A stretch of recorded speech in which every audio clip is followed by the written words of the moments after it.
asalaamaaleykum sama mbokk waa Sénégal ku ci nekk fa nga nekk moo xam ci biir réew mi la moo xam bitim réew maa ngi lay nuyu di la ziar di beral nuyu spécialement sama militant yi mais aussi sama sympathisant yi ñi bëggee la dynamique politique góorgóorlu yi mën naa nekk di bëggee aussi Siré tey nag mbokk yi dama bëgg a ñëw àddu ci li ñuy tuddee la reddition des comptes ci diggante li muy nduru wala lu mu doon nduru ak li mu doon le gouvernement du premier ministre Ousmane Sonko dafa réussir un coup de maître dans ce qu'on pourrait appeler la reddition des comptes ndax suñu ko xoolee bu baax ca tàmbali ba mënoon nga jàpp ni genre règlement de compte la loolu mooy li muy nduru mais ba ñu dawalee da ngay gis ni la muy nduru wute na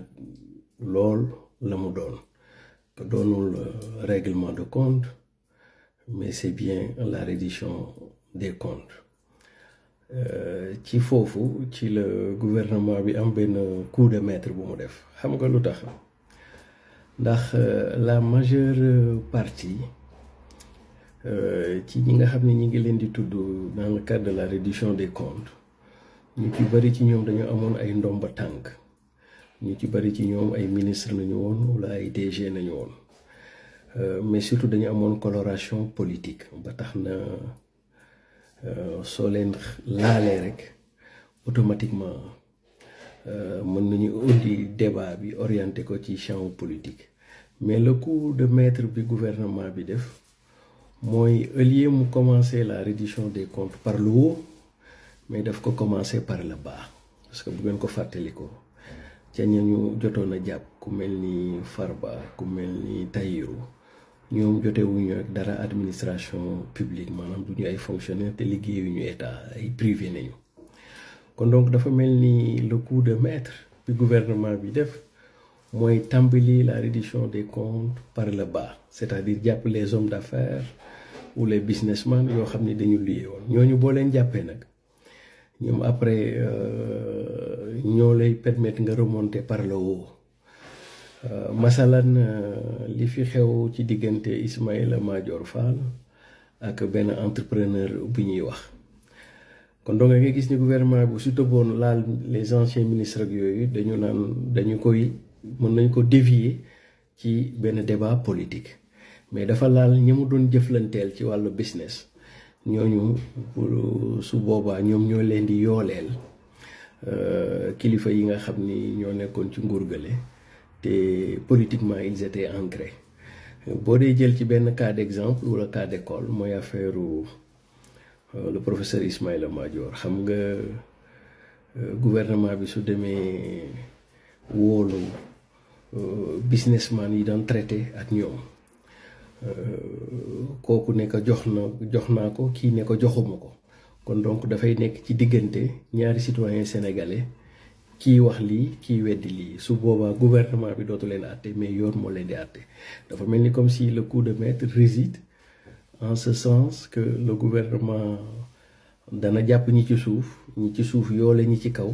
mu nekk diggante ñi ci suuf ak ñi ci kaw su boobaa gouvernement bi génn ci bàyyi leen nag yoon àtte leen parce que ci niñ tërëree mbir yi du gouvernement bi mooy àtte mais yoon mooy àtte nga xam ni léegi dootul nekk affaire gouvernement affaire politique mais dafay nekk affaire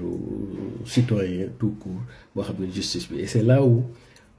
le gouvernement du premier ministre Ousmane Sonko a réussi un coup de maître ci la reddition des comptes parce que bu ñu ko xoolee ca tàmbali ba ñu bari seen xel dafa doon ñaaw mais dañu nekk ci ay règlement de compte mais bu ñu ñëwee ba cëppaandaw ga affaire yi di doog a génn da ngay doog a gis ni la ñu jàppoon ni règlement de compte la mais en réalité du règlement de compte mais reddition des comptes la et léegi gouvernement bi dana leen ëffal ñoom seen biir ñuy tamante yaa ma joxoo ma jël naa jëluma moom mu mën cee rocceeku nag bàyyi yoon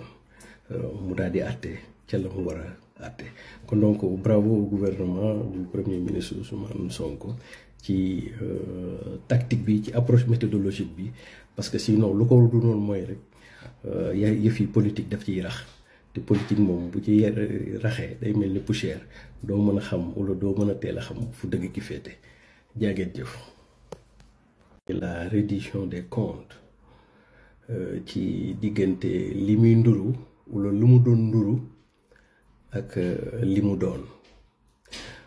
le gouvernement du premier ministre Ousmane Sonko dafa réussir un coup de maître dans ce qu'on pourrait appeler la reddition des comptes ndax suñu ko xoolee bu baax ca tàmbali ba mënoon nga jàpp ni genre règlement de compte la loolu mooy li muy nduru mais ba ñu dawalee da ngay gis ni la muy nduru wute na lool la mu doon doonul règlement de compte mais c'est bien la reddition des comptes ci foofu ci le gouvernement bi am benn coup de maître bu mu def xam nga lu tax ndax la majeure partie ci ñi nga xam ne ñi ngi leen di tudd dans le cadre de la reddition des comptes ñu ci bari ci ñoom dañu amoon ay ndomba tànk ñu ci bari ci ñoom ay ministre nañu woon wala ay DG nañu woon mais surtout dañu amoon coloration politique ba tax na soo leen laalee rek automatiquement mën nañu indi débat bi orienté ko ci champ politique mais le coup de maître bi gouvernement bi def mooy au lieu mu commencer la reddition des comptes par le haut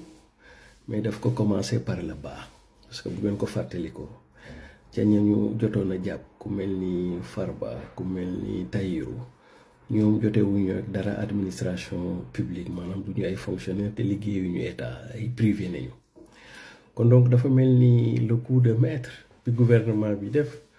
mooy tàmbali la reddition des comptes par le bas c'est-à-dire jàpp les hommes d'affaires ou les businessmen yoo xam ne dañu luyee woon ñooñu boo leen jàppee nag ñoom après ñoo lay permettre nga remonter par le haut masalan li fi xew ci diggante Ismaïla Madior Fall ak benn entrepreneur bu ñuy wax kon donc nga gis ni gouvernement bu su tëboon laal les anciens ministres ak yooyu dañu naan dañu koy mën nañ ko dévier ci benn débat politique mais dafa laal ñi mu doon jëflanteel ci wàllu business ñooñu su boobaa ñoom ñoo leen di yooleel kilifa yi nga xam ni ñoo nekkoon ci nguur gale te politiquement ils étaient ancrés boo dee jël ci benn cas d'exemple wala cas d'école mooy affaire